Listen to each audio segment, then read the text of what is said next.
Seriously, guys? Okay, so, my last attempt on this re-review, my phone falls off the tripod, and the kickstand to my case just completely breaks off. So, I'm forced to go into kind of a lower scene now. Hey guys, what's going on? RetroGamer here, and welcome back to another review. It's a re-review featuring the Sega Genesis. Released in 1992, the Sega Genesis hit the shelves. So this was actually before the Super Nintendo came out. So one of the slogans they used was Genesis does what Nintendo don't. Because at the time, Nintendo only had NES out.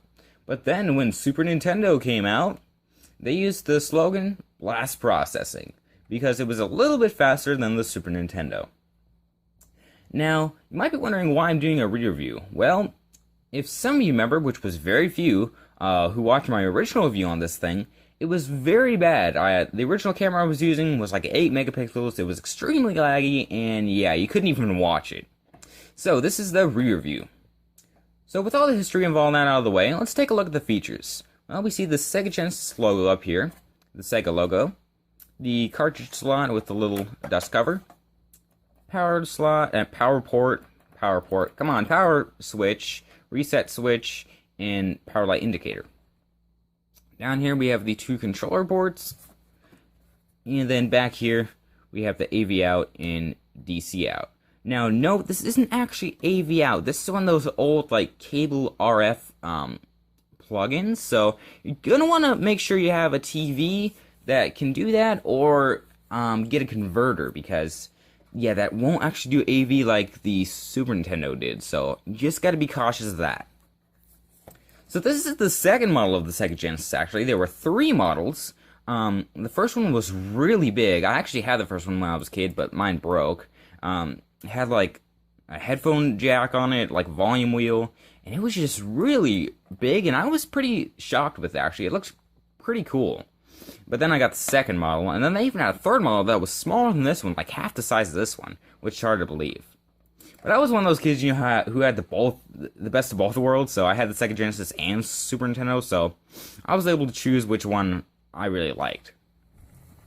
But taking a look at some of the games on the Sega Genesis, you might remember, you know, they had, of course, the Sonic games. That was one of the key features of the Sega Genesis.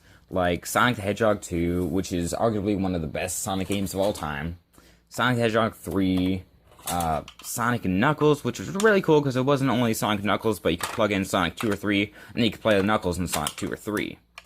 And then they had other classics like Sonic Spinball. I really liked that game when I was a kid. I think that's a little game that's underlooked. Echo the Dolphin, that was a really cool game too. Cool Spot, which is another underlooked game I think of.